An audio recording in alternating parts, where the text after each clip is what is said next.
হারামি, চিটার, বাটপার, বেয়াদব, লুচ্চা কোথাকার। আপু, তুমি আমাকে এগুলো বলছো কেন? তোকে কয়বার বলেছি কোনো মেয়ের সাথে কথা বলবি না, কিন্তু তুই তারপরও ভার্সিটিতে তুই কেন ওই মেয়েটার সাথে কথা বললি? আরো হেসে হেসে। আরে আপু, ওটা তো আয়ানি তার কথাটি শেষ করতে পারল না।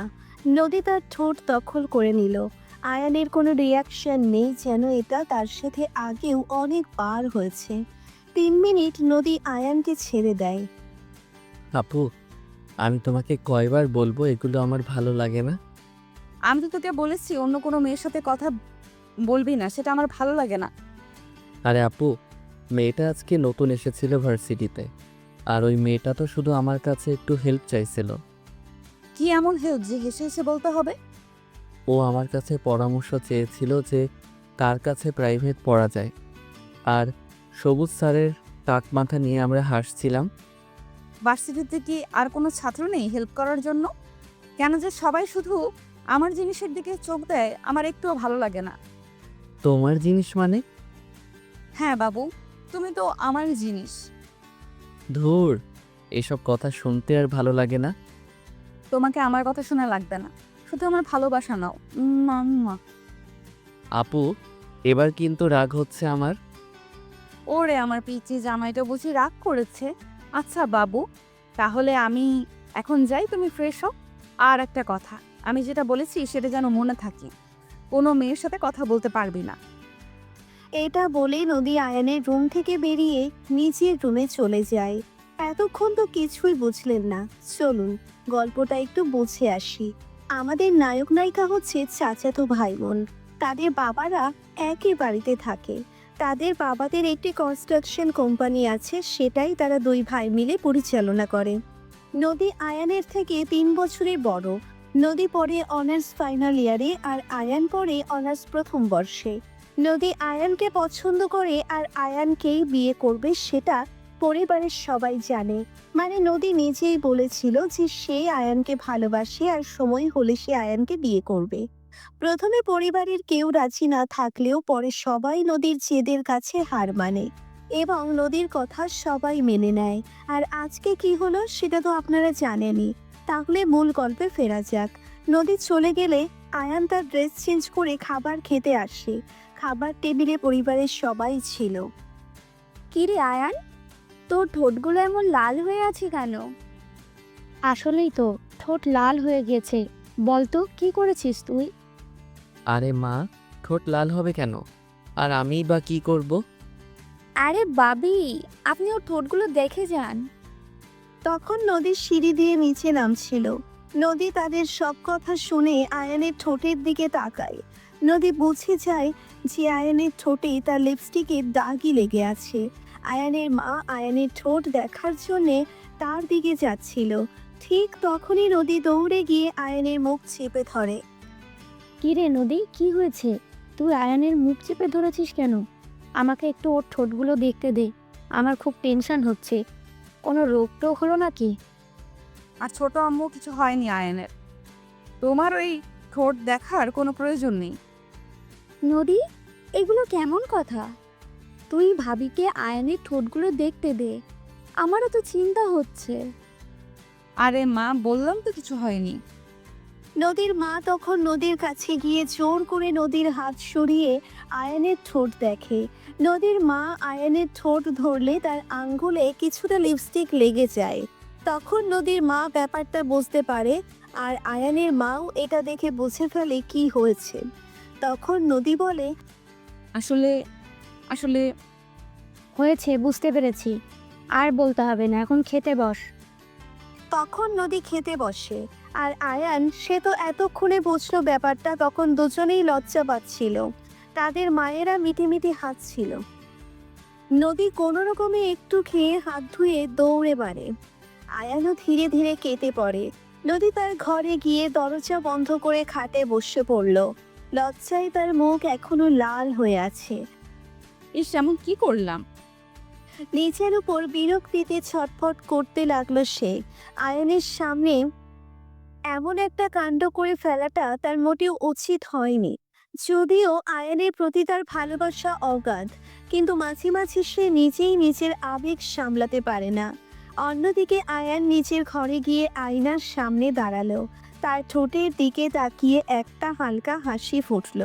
নদীর এমন অধিকার ফলানোটা একদিকে যেমন তাকে বিরক্ত করে, তেমনি কোথাও না কোথাও একটা ভালো লাগাও কাজ করে।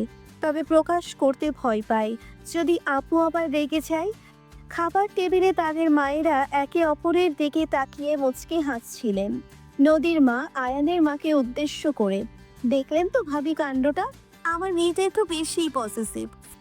হা হা, কি আর বলবেন বলুন তো, তবে ছেলেটা আমার কম যায় না, ভেতরে ভেতরে হয়তো খুশিই হয়েছে। আপনি কি যে বলেন না, ও এখনো ছোট, নদীর পাগলামিগুলো ঠিক বুঝতে পারি না। ছোট হলেও অনুভূতি তো আছে, তাই না? দেখবেন একদিন ঠিকই বুঝবে। রাতের খাবার শেষে সবাই নিজেদের ঘরে চলে যায়। নদীর ঘুম আসছিল না, বারবার আয়ানের মুখটা মনে পড়ছিল, আর তার বোকামির চুলে নিজের উপর রাগ হচ্ছিল। ভাবছিল কাল সকালে আয়ানের সাথে কিভাবে কথা বলবে। আয়ানও বিছানায় ছটফট করছিল। আজ দুপুরে নদীর সেই অপ্রত্যাশিত চোঁটা কিছুতেই ভুলতে পারছে না। যদিও প্রথমে খারাপ লেগেছিল, কিন্তু পরে কেন যেন একটা অন্যরকম অনুভূতি হচ্ছিল। আপুর চোখে মুখে তার জন্য যে ভালোবাসা দেখতে পায়, সেটা অস্বীকার করার উপায় নেই। পরের দিন সকালে ঘুম থেকে উঠে নদী ফ্রেশ হয়ে নিচে নামে। খাবার টেবিলে গিয়ে দেখে সবাই বসে আছে, শুধু আয়ান ছাড়া। কি রে নদী, আয়ান এখনো ওঠেনি? যা তো মা, একটু ডেকে নিয়ে আয়। নদী ধীরে ধীরে আয়ানের ঘরের দিকে যায়। দরজার কাছে গিয়ে একটু ইতস্তত করে, তারপর কড়া নাড়ে। কে? আমি নদী, মা ডাকছে, জলদি নিচে আয়। আয়ান তাড়াতাড়ি দরজা খুলে দেয়। নদীর দিকে তাকিয়ে হালকা হাসে। হ্যাঁ যাচ্ছি, তুমি যাও। নদী আয়ানের হাসির দিকে তাকিয়ে মুহূর্তের জন্য থমকে যায়। এই ছেলেটা কি আসলেই তার উপর বিরক্ত, নাকি ভেতরে অন্য কিছু চলছে? তারা দুজনে একসাথে খাবার টেবিলে আসে। পরিবেশটা একটু নীরব। গতকালের ঘটনার পর দুজনেই কেমন যেন গুটিয়ে আছে। কিরে, তোরা দুজনে চুপচাপ কেন? কোনো সমস্যা হয়েছে নাকি? আরে না না, এমনিতেই। আজ তোদের ভার্সিটি নেই? না বাবা, আজ আমাদের কোনো ক্লাস নেই। আমারও আজ তেমন কাজ নেই। তাহলে তো ভালোই, আজ দুপুরে সবাই একসাথে খাবো। খাবার শেষ হওয়ার পর নদী ভাবে আয়ানের সাথে একটু কথা বলা দরকার। গতকালের ঘটনাটার জন্য অন্তত একটা সরি বলা উচিত। সে আয়ানের ঘরের দিকে যায়। দরজা খোলা দেখতে পেয়ে ভেতরে ঢোকে। আয়ান তার ডেস্কের সামনে বসে ল্যাপটপে কিছু কাজ করছিল। নদীর পায়ের শব্দ শুনে মুখ তুলে তাকায়।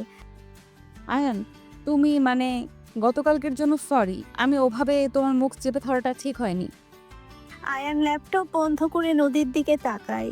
তার চোখে কোনো রাগ বা বিরক্তি দেখতে পেল না নদী। ইটস ওকে আপু, তুমি রাগ করেছিলে তাই হয়তো। কিন্তু আমার ওভাবে রিয়াক্ট করাটা ভুল ছিল। তুমি আমাকে ভালোবাসো, তাই না আপু? নদীর মুখটা লাল হয়ে যায়। এই প্রশ্নের জন্য সে একেবারেই প্রস্তুত ছিল না। হ্যাঁ, বাসি তো। তোকে তো আমি ছোটবেলা থেকেই। আর আমিও তোমাকে, মানে তোমাকে আমার খুব ভালো লাগে আপু। নদী অবাক হয়ে আয়ানের দিকে তাকিয়ে থাকে। এই কথাগুলো কি সে সত্যিই শুনছে? আয়ান কি তাকে ভালোবাসে? আয়ান উঠে এসে নদীর হাত ধরে। তার চোখে এক গভীর আবেগ। আমি জানি তোমার ভালোবাসাটা একটু অন্যরকম, মাঝে মাঝে আমার দম বন্ধ লাগে, কিন্তু এটাও জানি তুমি আমাকে ছাড়া থাকতে পারবে না। আর সত্যি বলতে আমিও এখন তোমাকে ছাড়া কিছু ভাবতে পারি না। নদীর চোখ দিয়ে জল গড়িয়ে পড়ে।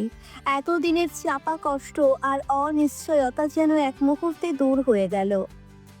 তুই তুই সত্যি বলছিস? আয়ান মুচকি হেসে নদীর চোখের জল মুছে দেয়। হ্যাঁ আপু, সত্যি বলছি। তোমার ওই অধিকার ফলানো রাগ করা সব কিছু মিলিয়েই তো তুমি আমার নদী আপু।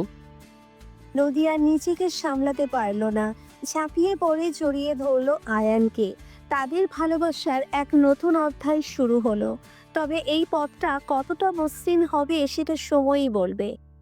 সেদিন দুপুরে খাবার টেবিলে এক আনন্দঘন পরিবেশের সৃষ্টি হয়। গতকালের চাপা উত্তেজনা যেন আজ একেবারেই নেই। নদীর মা এবং আয়ানের মা নিজেদের মধ্যে খুনসুটিতে মেতেছিলেন, আর তাদের বাবারা হালকা হাসি বিনিময় করছিলেন। নদীর মনে আনন্দের ঢেউ লাগে যখন সে অনুভব করে তাদের সম্পর্কের একটি নতুন সূচনা হয়েছে। আয়ানের চোখেও সে একই রকম উজ্জ্বলতা দেখতে পায়। আচ্ছা ভাই সাহেব, আজ বিকেলে কি কোথাও বের হওয়া যায়? অনেকদিন কোথাও ঘুরতে যাওয়া হয় না। হ্যাঁ ভাবি, আমারও মনে হয় একটু ঘুরে আসা দরকার। কোথায় যাওয়া যায় বলুন তো? আমার মনে হয় নদীর ধারটা ভালোই হবে। খোলা জায়গা, শান্ত পরিবেশ, সূর্যাস্তের সময়টা তো আরো সুন্দর লাগে। একদম ঠিক বলেছিস, নদীর ধারেই যাওয়া যাক। কি রে আয়ান, নদী তোদের কোনো আপত্তি আছে? না বড় আম্মু, আমার কোনো আপত্তি নেই। নদীর যেখানে ভালো লাগে সেখানেই যাব। আমারও কোনো সমস্যা নেই, অনেকদিন নদীর ধারে যাইনি। তাহলে তো ফাইনাল, আজ সন্ধ্যায় আমরা সবাই মিলে নদীর ধারে ঘুরতে যাব।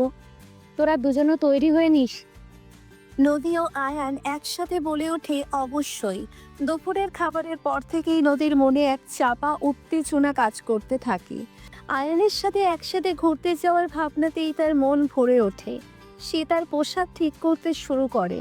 কোন শাড়িটা পরবে, কেমন করে সাজবে, এসব ভাবতে গিয়ে অনেকটা সময় পার করে দেয়। অন্যদিকে আয়ানের মধ্যেও এক অন্যরকম ভালো লাগা কাজ করছিল। নদীর প্রতি তার অনুভূতিগুলো এখন আর শুধু ভালো লাগার মধ্যে সীমাবদ্ধ নেই। নদীর সেই অধিকার ফলানো তার তীব্র ভালোবাসা সবকিছুই যেন আয়ানের মনকে ধীরে ধীরে জয় করে নিচ্ছে। সন্ধ্যা ঘনিয়ে আসে, বাড়ির সবাই নদীর ধারে যাওয়ার জন্য প্রস্তুতি নিতে শুরু করে। নদীর পরনে হালকা গোলাপি রঙের একটি শাড়ি, খোলা চুলে কিছু ফুল গুজেছে। আয়ান পরেছে জিন্স আর টি শার্ট। দুজনকে পাশাপাশি দেখলে মনে হয় যেন দুটি সদ্য ফোটা ফুল। সন্ধ্যাবেলে নদীর ধারে ঘুরতে যাওয়ার জন্য বাড়ির সবাই প্রস্তুত। আয়ান ও নদীর বাবা মা তাদের ফ্যামিলি গাড়িতে করে নিয়ে বসলেন। গাড়িতে তো আর জায়গা নেই, আমরা যাব কিভাবে? কেন? তোরা তোদের গাড়িতে করে আয়। আচ্ছা, তাহলে তোমরা এগোও, আমরা পিছনে পিছনে আসছি। আসলে ভার্সিটিতে আসা যাওয়ার জন্য এবং নদী ও আয়নের ব্যবহারের জন্য তাদের একটি গাড়ি দেওয়া হয়েছে। নদীর বাবা সেই গাড়ির কথাটাই বলেছে। দুটি গাড়ি নদীর ধার অভিমুখে রওনা হয়। একটি গাড়িতে নদীর বাবা ও মা এবং আয়ানের বাবা ও মা বসেন। অন্য গাড়িটিতে থাকে নদী আর আয়ান। গাড়িতে উঠেই নদী একটি রোমান্টিক গান প্লে করে দেয়। আয়ান ড্রাইভিং সিটে বসে গাড়ি চালাচ্ছে, আর নদীর গানের সুরে হালকা দুলছে। হঠাৎ নদী আয়ানের একটি হাত ধরে। আয়ান চমকে ওঠে এবং বড় বড় করে চোখ করে নদীর দিকে তাকায়। নদী আয়ানের হাতে চাপ দিয়ে বলে, আমার দিকে না তাকিয়ে সামনে তাকিয়ে গাড়ি চালা, না হলে অ্যাক্সিডেন্ট হয়ে যাবে। আয়ান একটু অপ্রস্তুত হয়, তবে নদীর কথা শুনে সঙ্গে সঙ্গে সামনের দিকে মনোযোগ দেয়। নদীর হাতের স্পর্শ তার শরীরে এক নতুন শিহরণ জাগায়। গাড়ির ভেতর মিষ্টি রোমান্টিক গানের সূক্ষ্ম আর তাদের নীরব কথোপকথন এক অন্যরকম পরিবেশ সৃষ্টি করে। নদীর হাতের স্পর্শ আয়ানের মনে এক মিষ্টি আবেশ ছড়িয়ে দেয়। সে এক পলকের জন্য হলেও অন্যরকম অনুভূতিতে ভেসে গিয়েছিল। নদীর কথা শুনে সঙ্গে সঙ্গে সে মনোযোগ দেয় ড্রাইভিংয়ে। তাদের গাড়ি এগিয়ে চলে নদীর পাড়ের দিকে। গাড়ির ভেতরে তখন কেবল মৃদু রোমান্টিক গানের সুর ভেসে আসছিল, আর দুজনের নীরবতা যেন এক নতুন ভাষা খুঁজে পেয়েছিল। কিছুক্ষণের মধ্যেই তারা নদীর ধারে এসে পৌঁছয়। আগের গাড়িতে আসা তাদের বাবা মায়ের ততক্ষণে গাড়ি থেকে নেমে আশেপাশে ঘুরে দেখছেন।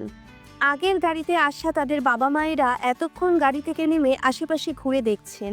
নদীর শান্ত ঢেউ আর অস্তগামী সূর্যের আলোয় চারিপাশ এক মনোরম দৃশ্যে পরিণত হয়েছে। আয়ান গাড়ি পার্ক করে ইঞ্জিন বন্ধ করে। নদী ততক্ষণে দরজা খুলে নেমে পড়েছে। সে মুগ্ধ দৃষ্টিতে চারপাশের সৌন্দর্য দেখছিল। জায়গাটা তো বেশ অসাধারণ সুন্দর। আয়ানও গাড়ি থেকে নেমে নদীর দিকে তাকায়। নদীর চোখে প্রকৃতির এই রূপ যেন আরো বেশি মায়াবী হয়ে উঠল। কিরে মা, ভালো লাগছে তো? জায়গাটা আমারও খুব প্রিয়।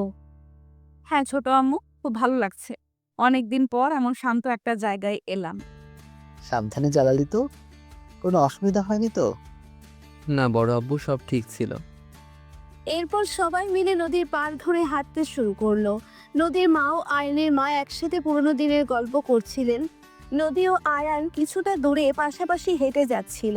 নদীর পাড়ের নরম বাড়িতে হোঁচট খায় নদী, আর টাল সামলাতে না পেরে পড়ে যাচ্ছিল। মুহূর্তের মধ্যে আয়ান তার হাত ধরে ফেলে, নদীর কোমর জড়িয়ে ধরে তাকে সোজা করে দাঁড় করায়। নদীর ব্যথা আয়ানের বুকে। উফ, একটু হলেই পড়ে যেতাম। Thank you. সাবধানে হাঁটো আপু, আশেপাশে খেয়াল রাখো। তাদের চোখাচোখি হয়।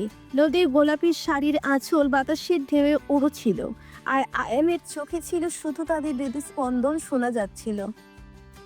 কিরে, তোরা ওখানে দাঁড়িয়ে কি করছিস? আয় এদিকে, সূর্যাস্তটা দেখবি না? তাদের ঘোর ভাঙে। আয়ান নদীর কোমর থেকে হাত সরিয়ে নেয়, তবে তার হাতের স্পর্শ তখনও নদীর শরীরে অনুভব হচ্ছিল। তারা দুজনে একসাথে তাদের বাবা মায়ের দিকে এগিয়ে যায়। সূর্য তখন পশ্চিম আকাশে রক্তিম আভা ছড়াচ্ছে। নদীর জলে সেই রঙের প্রতিফলন এক অপার্থিব দৃশ্যের সৃষ্টি করেছে। সবাই মিলে সেই মনোরম দৃশ্য উপভোগ করছিল। নদীর ঠান্ডা বাতাস তাদের শরীর ছুঁয়ে যাচ্ছিল, আর মনের ভেতর এক প্রশান্তির অনুভূতি জাগছিল। কিছুক্ষণ পর নদীর বাবা বলেন, চলো এবার একটু চা খাওয়া যাক, এখানে একটা ভালো চায়ের দোকান আছে। সবাই হেঁটে সেই চায়ের দোকানের দিকে যায়। নদীর আর আয়নের মনে তখনও সেই মুহূর্তের রেশ লেগেছিল। তাদের সম্পর্কের নতুন সমীকরণে প্রকৃতিও যেন আজ এক বিশেষ ভূমিকা পালন করেছে। নদীর পাড়ে থাকা চায়ের দোকানে পৌঁছে সবাই আরাম করে বসলেন। গরম চায়ের কাপে চুমুক দিতে দিতে হালকা শীতের আমেজ যেন আরো উপভোগ্য হয়ে উঠল। নদীর মা আর আয়ানের মা নিজেদের মধ্যে বিভিন্ন গল্প জুড়ে দিলেন। তখনও হাসির রোল উঠল, তো কখনো পুরনো দিনের স্মৃতিচারণ। তাদের বাবারাও কাজের জগতে আর সামনাসামনি বিষয় নিয়ে আলোচনায় মশগুল ছিলেন। নদী আর আয়ান পাশাপাশি বসেছিল। দুজনের চোখে একে অপরের প্রতি এক নতুন মুগ্ধতা। কিছুক্ষণ আগে নদীর পাড়ে যাওয়া এবং আয়ানের তাকে ধরে তোলার সেই মুহূর্তটা তাদের দুজনকে আরো কাছে এনে দিয়েছে। যদিও তারা মুখে কিছু বলছিল না, তবুও তাদের নিরাপত্তা যেন অনেক কথা প্রকাশ করছিল। কিরে নদী, তোর শ্বশুর শাশুড়ি কেমন লাগছে? মানে? আরে বাবা, আমরা তো তোমার শ্বশুর শাশুড়ি, তাই না? নদীর মুখ লজ্জায় লাল হয়ে যায়, সে মাথা নিচু করে ফেলে। আয়ান মুচকি হেসে তার মায়ের দিকে তাকায়। তুমিও না ভাবি, মেয়েটা এখনো ছোট, এসব কথা এখন থাক। আরে না না, ছোট আর কোথায়, অনার্স ফাইনাল ইয়ারে পড়ে, আর আমাদের আয়নও তো কম যায় না। তাদের মধ্যে হালকা হাসি ঠাট্টা চলতে থাকে। নদীর বুকের ভেতর এক অজানা ভালো লাগা ঢেউ তোলে। আয়ানের পরিবারের সদস্যরাও যেন তাদের সম্পর্কটাকে স্বাভাবিকভাবে মেনে নিয়েছে। এটা ভেবে তার মন শান্তি পায়। চা খাওয়া শেষ হলে নদীর বাবা বলেন, এবার ওঠা যাক, রাত তো কম হয়নি। সবাই ধীরে ধীরে বাড়ির দিকে এগিয়ে যায়। নদীর ঠান্ডা লাগছিল, তাই আয়ান নিজের জ্যাকেট খুলে তার কাঁধে দেয়। নদীর শরীরটা যেন উষ্ণ হয়ে ওঠে সেই স্পর্শে। সে কৃতজ্ঞতার ভরে আয়ানের দিকে তাকায়। গাড়িতে ফেরার পথে নদী আনমনে গুনগুন করছিল। আয়ান এক পলক তার দিকে তাকিয়ে আবার মনোযোগ দেয় ড্রয়িং রুমে। তাদের গাড়িতে সেই আগের রোমান্টিক গানটি আবার বাজতে শুরু করলো। ফিরে সবাই ফ্রেশ হয়ে রাতের খাবারের জন্য বসে। খাবারের টেবিলে সেই হাসি খুশির রেশ বজায় থাকে। নদীর মা আয়ানের পছন্দের কিছু পদ রান্না করেছিলেন, আর আয়ানও নদীর প্রিয় মিষ্টি এনেছিল। খাওয়ার পর সবাই কিছুক্ষণ একসাথে বসে গল্প করে। নদীর ছোটবেলা দুষ্টুমি আর আয়ানের শান্ত স্বভাবের ভাব নিয়ে নানা মজার কথা উঠে আসে। নদীর বাবা মা আয়ানের প্রতি তাদের স্নেহ প্রকাশ করেন, আর আয়ানের বাবা মাও নদীকে তাদের মেয়ের মতোই দেখেন। নিজের ঘরে এসে নদীর বারান্দায় দাঁড়ায়। আকাশে অজস্র তারা মিটিমিটি করে জ্বলছে। তার মনে আজ এক অন্যরকম শান্তি। আয়ানের ভালোবাসা আর পরিবারের সমর্থন, এই দুটো জিনিস তার জীবনকে যেন নতুন আলোয় ভরিয়ে তুলেছে। পেছন থেকে কেউ এসে তার কাঁধে হাত রাখে। নদী চমকে ঘুরে দেখে আয়ান দাঁড়িয়ে আছে। কি দেখছো? একা দাঁড়িয়ে ঠান্ডা লাগবে তো? তারা দেখছি। আজ আকাশটা খুব পরিষ্কার। হ্যাঁ, তোমার মনটাও কি আজ আকাশের মতোই পরিষ্কার? নদী আয়নের হাত ধরে তার বুকে মাথা রাখে। হ্যাঁ, খুব পরিষ্কার। আজ আমার মনে কোনো মেঘ নেই। আয়ান আলতো করে নদীর চুলে হাত বুলিয়ে দেয়। তাদের নীরব আলিঙ্গনে রাতের নিস্তব্ধতা ভেঙে শুধু ভালোবাসার উষ্ণতা অনুভব হয়। নদীর বারান্দায় তারা বিকেলে কিছুক্ষণ দাঁড়িয়ে থাকে। রাতের শান্ত বাতাস আর আকাশের তারারা যেন তাদের ভালোবাসার নীরব সাক্ষী। আয়নের হাতের স্পর্শে নদীর সমস্ত ক্লান্তি দূর হয়ে যায়, আর নদীর সান্নিধ্যে আয়ন খুঁজে পায় এক গভীর আশ্রয়। চলো ভেতরে যাই, ঠান্ডা লাগছে হয়তো। চলো। তারা দুজনে একসাথে ঘরে ফেরে। বিছানায় গা এড়িয়ে দিলেও ঘুম যেন আসতে চায় না। দুজনের মনেই সেই নদীর ধারের স্মৃতি আর পরিবারের উষ্ণ ব্যবহার ভিড় করে থাকে। পরের কয়েকটা দিন নদীর জীবন অন্যরকম ব্যস্ততা নিয়ে আসে। তার ফাইনাল ইয়ারের পরীক্ষা দরজায় কড়া নাড়ছে, তাই এখন তার দিনের বেশিরভাগ সময়ই কাটে বইয়ের পাতায় মুখ গুজে। আয়ান তার সাধ্যমতো নদীর পাশে থাকে, তার পড়ার টেবিলে প্রয়োজনীয় সবকিছু গুছিয়ে দেয়, মাঝে মধ্যে গরম কফি বানিয়ে এনে দেয়। রাতে যখন নদী ক্লান্ত হয়ে ঘুমিয়ে পড়ে, আয়ান তখনও জেগে থাকে। সে খেয়াল রাখে নদীর কোনো অসুবিধে হচ্ছে কিনা। করে নদীর কপালে চুমু খেয়ে নিজের দিনের কাজ শুরু করে। একদিন দুপুরে পড়ার ফাঁকে নদী বারান্দায় এসে দাঁড়ায়। ক্লান্তিতে তার চোখ ঘুমে ঢুলে আসছে। আয়ান এসে তার পাশে দাঁড়ায়। নদী আয়ানের কাঁধে মাথা রাখে। কি হলো আপু, শরীর খারাপ লাগছে? না রে, একটু টায়ার্ড লাগছে, আর পড়তে ভালো লাগছে না। একটু বিশ্রাম নাও, আমি তোমার জন্য শরবত বানিয়ে আনি। আয়ান দ্রুত রান্নাঘরে গিয়ে নদীর অন্য ঠান্ডার শরবত নিয়ে আসে।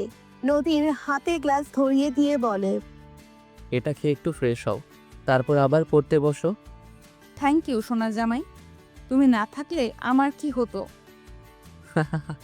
আরে বাবা, আমি তো সবসময় তোমার পাশেই আছি। পরীক্ষার কয়েকটা দিন এভাবেই কাটে। নদীর অক্লান্ত পরিশ্রম আর আয়ানের নিঃস্বার্থ সেবা তাদের ভালোবাসাকে আরো গভীর করে তোলে। তারা একে অপরের শান্তি হয়ে ওঠে। নদীর চোখে ভবিষ্যতের স্বপ্ন, আর সেই স্বপ্নে সবসময় জড়িয়ে থাকে আয়নের মুখ। একদিন সকালে আয়নের ঘুম ভাঙে এক মিষ্টি উষ্ণতায়। চোখ খুলে দেখে তার বুকের উপর মাথা রেখে শান্তভাবে ঘুমিয়ে আছে নদী। নদীর এলোমেলো চুল তার মুখের উপর এসে পড়ছে, আর তার নিঃশ্বাসের হালকা স্পর্শ আয়নের ত্বকে অনুভূত হচ্ছে। এক অপার্থিব শান্তিতে ভরে ওঠে আয়নের মন। আয়ন আলতো হাতে নদীর চুলের কয়েক লহর সরিয়ে দেয়। নদীর মায়াবী ঘুমন্ত মুখ তার হৃদয়ে এক গভীর ভালোবাসার জন্ম দেয়। কিন্তু পরক্ষণেই মনে পড়ে আজ তাদের দুজনেরই ভার্সিটিতে ক্লাস আছে। আয়ান সাবধানে নড়ে চড়ে নদীকে জাগানোর চেষ্টা করে। আপু, ও আপু, ওঠো, সকাল হয়ে গেছে। নদী প্রথমে একটু কুঁকড়ে যায়, তারপর চোখ খুলে দেখে আয়ানের দিকে তাকিয়ে মিষ্টি করে হাসে। কটা বাজে? ও হ্যাঁ, আসলে আম্মু তোমাকে ঘুম থেকে ডেকে দিতে বলেছিল। আমি এসে দেখি তুমি এমন সুন্দর করে ঘুমাচ্ছ, আর তোমাকে তখন না অনেক কিউট লাগছিল, তাই আমিও ঘুমিয়ে পড়লাম। কথা শেষ না হতেই নদী লজ্জায় রাঙা হয়ে যায়। মুহূর্তের জন্যে আয়ানের চোখের দিকে তাকিয়ে আলতো করে তার গালে একটি চুমু এঁকে দেয়। বাই। এই বলে নদী দ্রুত বিছানা ছেড়ে দৌড়ে দরজার দিকে ছুটে যায়। আয়ান হতভম্বের মতো বিছানায় বসে থাকে। তার আর নদীর সেই মিষ্টি হাসি তার মনে মনে নতুন দিনের সূচনা করে। নদীর ফাইনাল ইয়ারের পরীক্ষার দিনগুলো যেন এক দমবন্ধকর সময়ের মতো বয়ে চলে। পুরো বাড়ি নীরব হয়ে যায় যখন নদী তার রুমে দরজা বন্ধ করে ঘন্টার পর ঘন্টা বইয়ের পাতায় ডুবে থাকে। শুধু প্রয়োজন হলে আয়ান নিঃশব্দে দরজার ফাঁক দিয়ে কফি বা হালকা স্ন্যাক্স রেখে আসে। নদীর কপালে চিন্তার ভাঁজ দেখে আয়ানের মন খারাপ হয়ে যায়, কিন্তু সে জানে এখন তাকে শুধু সমর্থন জুগিয়ে যেতে হবে। প্রথম পরীক্ষার দিন সকালে আয়ানের ঘুম ভাঙে নদীর তাড়াহুড়োয়। সে উদ্বিগ্ন হয়ে নদীর ঘরে ছুটে যায়। কি হয়েছে আপু, এত তাড়াহুড়ো করছো কেন? সব গুছিয়ে নিয়েছো তো? হ্যাঁ, প্রায় সব। শুধু অ্যাডমিট কার্ডটা যেন খুঁজে পাচ্ছি না, কোথায় রেখেছিলাম মনে পড়ছে না তো। আয়ান শান্তভাবে নদীর পড়ার টেবিল এবং আশেপাশে খুঁজতে শুরু করে। কিছুক্ষণ পর দেখে অ্যাডমিট কার্ডটা তার একটা পুরনো বইয়ের ভেতর রাখা। এই তো এখানে শান্ত হও অপু, সব কিছু ঠিক হয়ে যাবে। শরীর ঠিক আছে তো? নার্ভাস লাগছে? একটু তো লাগছেই, এতদিনের পরিশ্রমের ফল আজ নির্ধারিত হবে। তবে তুমি পাশে আছো তাই সাহস পাচ্ছি। তোমার এই শান্ত মুখটা দেখলে আমার সব চিন্তা দূর হয়ে যায়। আয়ান নদীর হাতে নিজের হাত রাখে। তাদের হাতের স্পর্শ যেন এক অদৃশ্য শক্তি, যা তাদের সব বাধা অতিক্রম করতে সাহায্য করে। নদী যখন পরীক্ষার হলে যায়, আয়ান গেটের বাইরে অস্থিরভাবে পায়চারি করতে থাকে। রোদের তেজ বাড়ে, কিন্তু তার খেয়াল থাকে না। তার চোখ বরাবর হলের গেটের দিকে যায়। কখন তার আপু বেরিয়ে স্থির হয়ে যায়। প্রতিটি মুহূর্তে তার কাছে নদীর সাকসেসের প্রার্থনায় কাটে। পরীক্ষা শেষ হলে যখন ক্লান্ত নদী হল থেকে বের হয়, আয়ান এক দৌড়ে তার কাছে যায়। নদীর মুখের দিকে তাকিয়ে সে বুঝতে পারে পরীক্ষা খুব একটা খারাপ হয়নি। কেমন হলো পরীক্ষা? সব উত্তর দিতে পেরেছো? কোনো অসুবিধা হয়নি তো? হ্যাঁ, ভালোই হয়েছে। প্রথমের দিকে একটু ভয় লাগছিল, কিন্তু পরে সব মনে পড়ে যায়। কয়েকটা প্রশ্ন একটু কঠিন ছিল, তবে আশা করি উতরে যাব। এরপরের কয়েকটা দিন একই রুটিনে কাটে। সকালের আলো ফোটার আগেই নদীর ঘুম ভাঙে বইয়ের পাতায়। আর রাতের নিস্তব্ধতায় আয়ান জেগে থাকে তার ক্লান্ত মুখের দিকে তাকিয়ে। পরীক্ষার ফাঁকে যখন একটু সময় পায়, আয়ান নদীর পছন্দের খাবার নিজের হাতে রান্না করে আনে। কখনো দুজনে মিলে বাড়ির ছাদে বসে রাতের আকাশ দেখে, যেখানে অজস্র তারার মাঝে তারা খুঁজে পায় তাদের অনাগত ভবিষ্যতের স্বপ্ন। একদিন রাতে পড়ার টেবিলে ঝুঁকে থাকা নদীর পিঠে আলতো করে হাত বুলিয়ে দেয় আয়ান। নদীর চুলগুলো কপালের উপর এসে পড়ছিল। আর একটুখানি, ওই চ্যাপ্টারটা শেষ করে কিছু পুরনো প্রশ্ন দেখব। কালকের পরীক্ষাতে একটু কঠিন মনে হচ্ছে। আয়ান জানে এখন নদীর উপর কোনো চাপ দেওয়া উচিত না। সে নীরবে নদীর পাশে বসে থাকে, তার হাতে জলের বোতল এগিয়ে দেয়। যতক্ষণ না নদী বই বন্ধ করে ক্লান্ত চোখে তার দিকে তাকায়, ততক্ষণ সে অপেক্ষা করে। নদীর সেই ক্লান্ত মুখের দিকে তাকিয়ে আয়ানের মনে এক গভীর মায়া জন্মায়। পরীক্ষার শেষ দিন আসে। নদীর চোখে মুখে এক মিশ্র অনুভূতি। একদিকে এতদিনের পরিশ্রমের শেষ হওয়ার আনন্দ, অন্যদিকে ভবিষ্যতের রেজাল্ট নিয়ে চাপা উত্তেজনা। আয়ান তাকে জড়িয়ে ধরে কপালে চুমু খায়। শেষ পরীক্ষা দিয়ে যখন নদী বের হয়, তার চোখে মুখে ক্লান্তির ছাপ স্পষ্ট। তবে সেই ক্লান্তির মধ্যেও এক ধরনের তৃপ্তি ঝিলিক দিচ্ছে। আয়ান ছুটে এসে তাকে জড়িয়ে ধরে গভীর ভালোবাসায়। নদী আয়ানের বুকে বুক লুকায়। শেষ? ফাইনালি শেষ? কেমন হলো? আমার মনে হয় তুমি ফাটিয়ে দিয়েছো। হ্যাঁ, শেষ। মনে হচ্ছে বুকের ওপর থেকে একটা বিশাল পাথর নেমে গেল। পরীক্ষা কেমন হলো সেটা রেজাল্ট বের হলেই জানতে পারবো। তবে আমার মনে হয় আমি আমার সেরাটা দিয়েছি। এখন শুধু অপেক্ষা করার পালা। আয়ান নদীর কপালে একটা লম্বা গভীর চুমু দেয়। তাদের দুজনের মনেই এখন এক নতুন দিগন্তের অপেক্ষা। পরীক্ষার এই কঠিন সময়টা তারা একসাথে পার করেছে, একে অপরের হাত ধরে। আর এই অভিজ্ঞতা তাদের ভালোবাসার ভিতকে আরো মজবুত করেছে, যা ভবিষ্যতের যে কোনো ঝড় মোকাবিলা করতে তাদের সাহায্য করবে। নদীর ফাইনাল ইয়ারের রেজাল্ট বেরোনোর দিন সকাল থেকেই বাড়ির আবহে এক চাপা উত্তেজনা বিরাজ করছে। নদীর মা জায়নামাজে বসে আল্লাহর কাছে ফরিয়াদ করছেন, তার মেয়ের এত দিনের পরিশ্রম যেন বিফলে না যায়। আয়ানের বাবা গম্ভীর মুখে পত্রিকা ধরে বসে থাকলেও তার চোখ স্থির নয়। কিছুক্ষণ পরপরই দরজার দিকে তাকাচ্ছেন। আয়ান চেষ্টা করছে শান্ত থাকতে, কিন্তু তার পায়ের সামান্য নড়াচড়াই বুঝিয়ে দিচ্ছে ভেতরে কতটা অস্থিরতা কাজ করছে। অন্যদিকে নদী নিজের ঘরে জানালার পাশে চুপচাপ বসে বাইরের দিকে তাকিয়ে, তার চোখে এক শান্ত অথচ গভীর অপেক্ষা। এই তো ওয়েবসাইটে রেজাল্ট দেখা যাচ্ছে। রোল নাম্বারটা দাও তো মা তাড়াতাড়ি। নদীর হাত সামান্য কাঁপে যখন সে তার রোল নম্বরটি একটি চিরকুটে লিখে বাবার হাতে দেয়। নিঃশ্বাস রুদ্ধ করা নীরবতা নেমে আসে ড্রয়িং রুমে।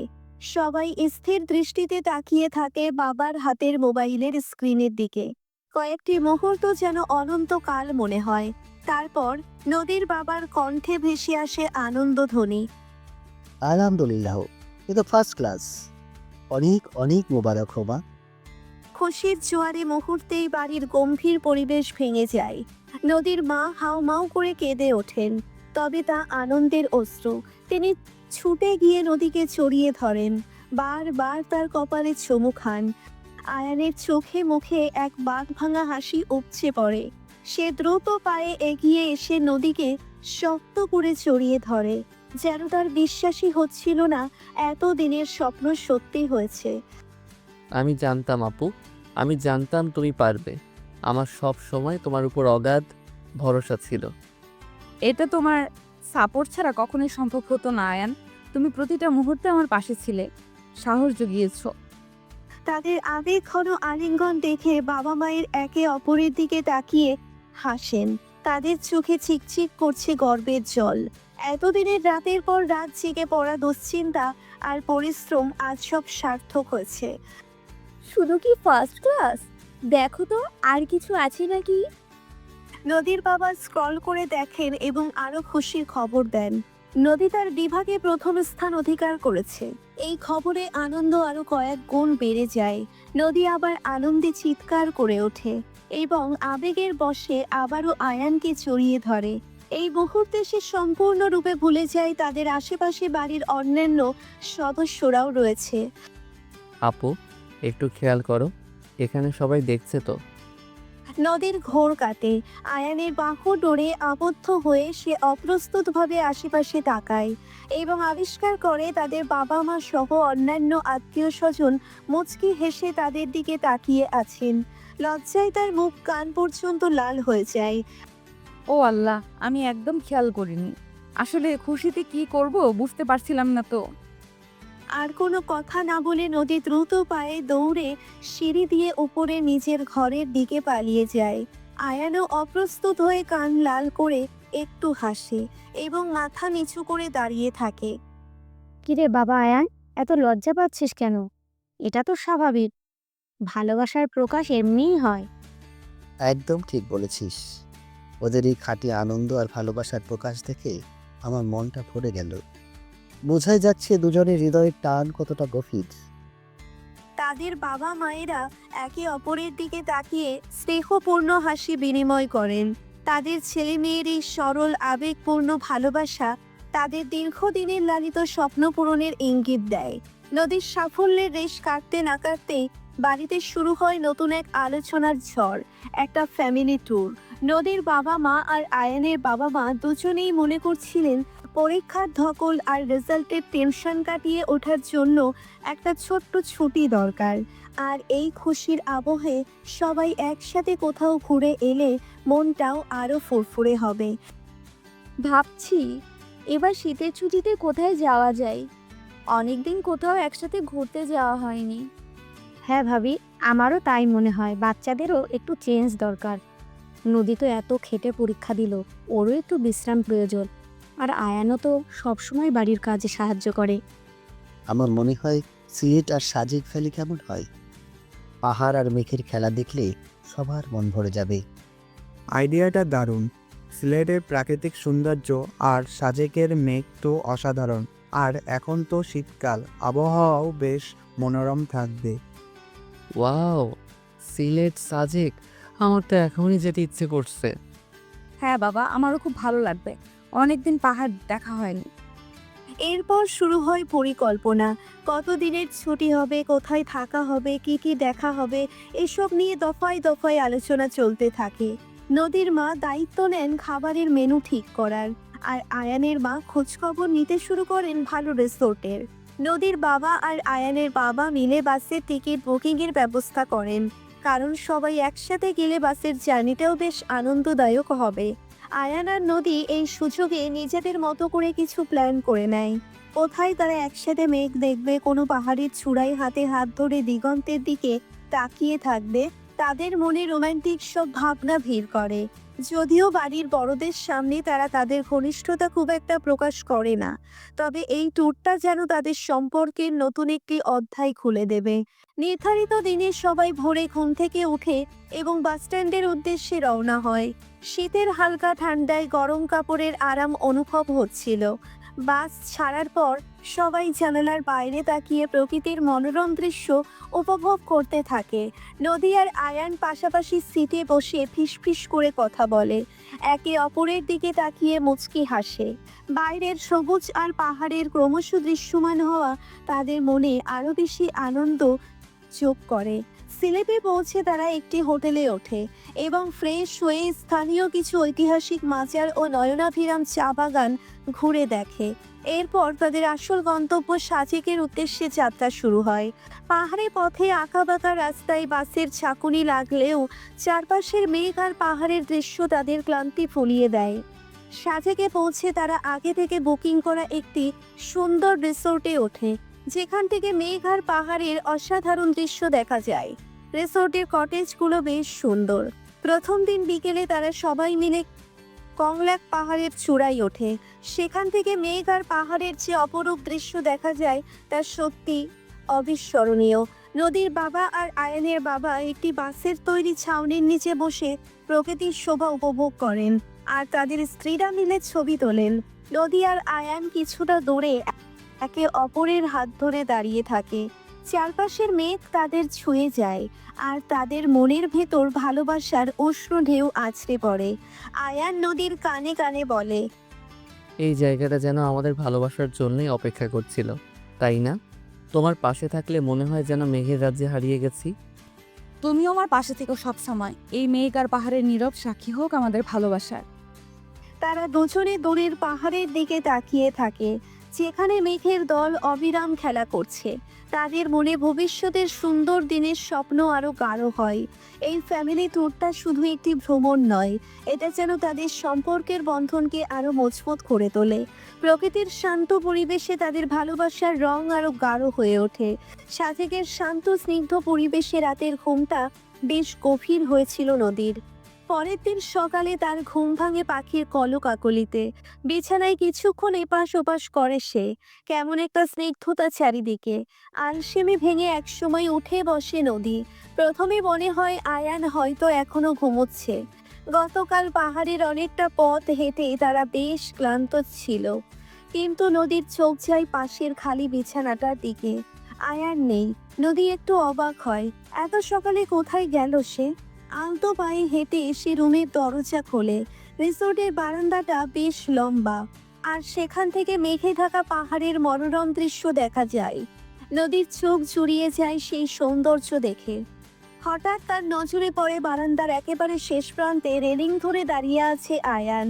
তার পিঠ নদীর দিকে ফিরানো, ভোরের হালকা আলো তার চুলে এসে পড়েছে। দেখে মনে হচ্ছে যেন কোনো গভীর চিন্তায় মগ্ন হয়ে আছে সে। নদী ধীরে ধীরে এগিয়ে যায় আয়ানের দিকে। তার পায়ের শব্দ পায় না আয়ান। একেবারে কাছে এসে নদী আলতো করে আয়ানের কাঁধে হাত রাখে। কি ব্যাপার, এত সকালে উঠে একা একা কি দেখছো সোনা? মেঘগুলো দেখছো কেমন খেলা করছে? আয়ান চমকে ওঠে, দ্রুত ঘুরে দাঁড়ায়। তার চোখে কিছুটা অন্যমনস্কতার ছাপ দেখা যায়, যা নদী তীক্ষ্ণভাবে লক্ষ্য করে। রাতের সেই হাসি খুশি ভাবটা যেন উধাও। ও, তুমি উঠে গেছো? আসলে ঘুম ভাঙার পর আর ঘুম আসতে চাইছিল না, কেমন একটা অস্থির লাগছিল ভেতরে, তাই ভাবলাম একটু হেঁটে আসি, যদি মনটা শান্ত হয়। এখানকার সকালটা দেখছো, অদ্ভুত সুন্দর তাই না?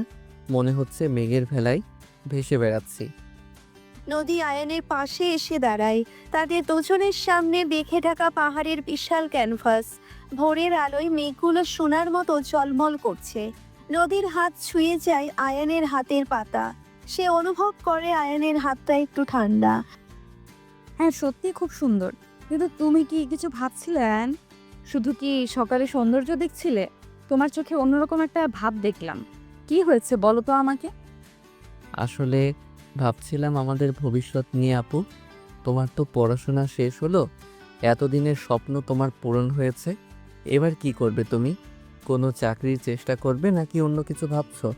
আমার মনে হয় এখন তোমার নিজের পায়ে দাঁড়ানো উচিত। নদী আয়ানের হাত ধরে। তাদের দুজনের হাত এখন একে অপরের উষ্ণ স্পর্শে বাঁধা।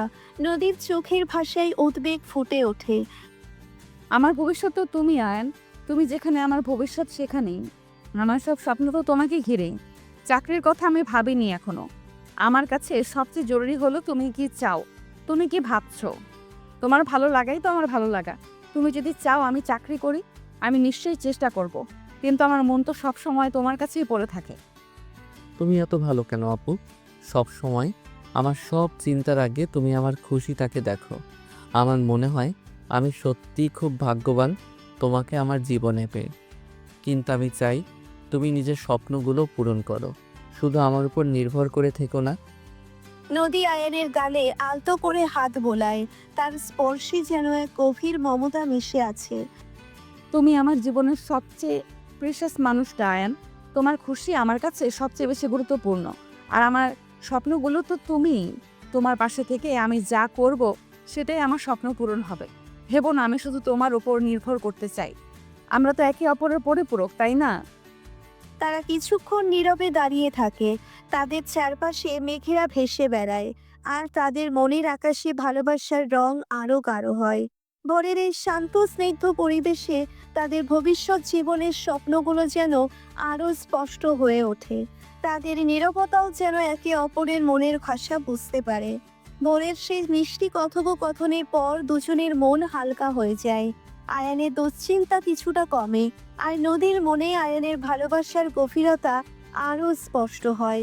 তারা একসাথে রিসোর্টে ফিরে আসে এবং অন্যদের সাথে নাস্তা করতে যোগ দেয়। নাস্তার টেবিলে গতকালকের ভ্রমণের গল্প আর আজকে কোথায় যাওয়া হবে তা নিয়ে আলোচনা চলতে থাকে। নদীর বাবা প্রস্তাব দেন আজ তারা কাছাকাছি একটা ঝর্ণা দেখতে যাবে। পাহাড়ের আঁকাবাঁকা পথ পেরিয়ে ঝর্ণার শীতল জল স্পর্শ করার অভিজ্ঞতা নাকি অসাধারণ। সবাই এই প্রস্তাবে রাজি হয়। নাস্তা শেষ করে সবাই গাড়িতে ওঠে। পাহাড়ের মনোরম দৃশ্য দেখতে দেখতে তারা এগিয়ে চলে ঝর্ণার দিকে। গাড়িতে হালকা গান বাজছে, আর সবাই নিজেদের মতো গল্পে মশগুল। নদী আর আয়ান পেছনের সিটে বসে একে অপরের দিকে তাকিয়ে মুচকি হাসে। তাদের মনের ভেতরে সেই ভোরের কথোপকথন যেন এখনো তাদের মধ্যে এক মিষ্টি আবেশ সৃষ্টি করে রেখেছে। ঝর্ণার কাছে পৌঁছে গাড়ি থেকে নেমে সবাই হেঁটে এগিয়ে যায়। সরু পথ, দুপাশে ঘন সবুজ গাছপালা, পাখির কিচির মিছিল আর ঝর্ণার মৃদু কলকল ধ্বনি এক শান্তিময় পরিবেশ সৃষ্টি করে। ঝর্ণার কাছে পৌঁছে সবাই তার সৌন্দর্য দেখে মুগ্ধ হয়ে যায়। উঁচু পাহাড় থেকে দুধ সাদা জলধারা নিচে পাথরের উপর আছড়ে পড়ছে, আর সেই জলকণা বাতাসে মিশে এক শীতল পরশের সৃষ্টি করছে। নদীর বাবা আর আয়ানের বাবা একটি পাথরের উপর বসে প্রকৃতির এই মনোরম দৃশ্য উপভোগ করতে থাকেন। নদীর মা আর আয়ানের মা ঝর্ণার কাছে গিয়ে ছবি তুলতে ব্যস্ত হয়ে পড়েন। নদী আর আয়ান কিছুটা দূরে একটা বড় পাথরের পাশে দাঁড়িয়ে ঝর্ণার সৌন্দর্য দেখছিল। ঝর্ণার জলকণা তাদের মুখে এসে পড়ছিল। এক অদ্ভুত ভালো লাগা কাজ করছিল তাদের মনে। হঠাৎ পিছল পাথরের কারণে নদীর পা ফসকে যায়। সে পড়ে যাওয়ার উপক্রম হলে মুহূর্তের মধ্যে আয়ান তার হাত ধরে ফেলে, কিন্তু ভারসাম্য রাখতে না পেরে আয়ানও সামান্য টলে যায় এবং দুজনেই একে অপরের উপর হুমড়ি খেয়ে পড়ে।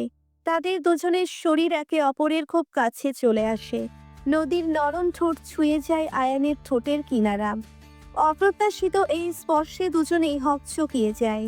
চারপাশের ঝর্ণার কলকল ধ্বনি যেন মুহূর্তেই স্তব্ধ হয়ে যায় তাদের কাছে। নদীর চোখ বিস্ফোরিত, সে অপলক দৃষ্টিতে আয়ানের মুখের দিকে তাকিয়ে থাকে। আয়ানেরও একই অবস্থা। তাদের দুজনের হৃদস্পন্দন দ্রুত হতে শুরু করে। এই প্রথম তাদের মধ্যে এত কাছ থেকে শারীরিক স্পর্শ ঘটল, আর সেই স্পর্শ যেন এক নতুন অনুভূতির জন্ম দিল দুজনের মনেই। কিছুক্ষণ তারা সেই অবস্থাতেই থাকে, তারপর নিজেদের ভুল বুঝতে পেরে দুজনেই দ্রুত সরে আসে। নদীর মুখ লজ্জায় লাল হয়ে যায়, সে অন্যদিকে তাকিয়ে থাকে। আয়ানেরও একই অবস্থা। তার কপালে হালকা ঘামের বিন্দু দেখা যায়। তাদের বাবা মায়েরা হয়তো কিছুটা দূরে থাকায় এই ঘটনাটা লক্ষ্য করেননি। তারা তখনও ঝর্ণার সৌন্দর্য উপভোগ করছিলেন। সরি, আমার ভুল হয়েছে। না, মানে আমারও ঠিক করে দাঁড়ানো উচিত ছিল। তাদের মধ্যে এক অস্বস্তিকর নীরবতা নেমে আসে। কিছুক্ষণ আগেকার সেই রোমান্টিক মুহূর্তের অপ্রত্যাশিত পরিণতিতে দুজনেই যেন দিশেহারা হয়ে পড়েছে। তারা আর আগের মতো স্বাভাবিক হতে পারছে না। ঝর্ণার সৌন্দর্য যেন তাদের কাছে ফিকে লাগতে শুরু করে। তাদের বাবা মায়েরা যখন তাদের ডাকে তখন তারা বাধ্য হয়ে অন্যদের কাছে যায়, তবে দুজনের চোখাচোখি এড়িয়ে চলে আর তাদের মধ্যে একটা অদৃশ্য দূরত্ব তৈরি হয়ে যায়। সেই ভুলবশত সৃষ্টি হওয়া রোমান্টিক পরিস্থিতি তাদের মনের শান্তিতে যেন একটি ছোটখাটো ঢেউ তুলে দিয়ে যায়। ঝর্ণার সেই অপ্রত্যাশিত ঘটনার পর নদীর মনটা খারাপ হয়ে যায়। সারাক্ষণ তার সেই মুহূর্তের কথা মনে পড়ে। এক অদ্ভুত লজ্জা আর অন্যরকম এক অনুভূতি তাকে ঘিরে রাখে। আয়ানের সাথে চোখাচোখি হলেই সে অপ্রস্তুত হয়ে অন্যদিকে তাকিয়ে থাকে। সাজেকে তাদের আরও একদিন থাকার কথা থাকলেও নদীর মনমরা ভাব দেখে তার বাবা মা ঠিক করেন তারা কাল সকালেই ফিরে যাবেন। আয়ানের বাবা মাও তাদের সিদ্ধান্তে সায় দেন।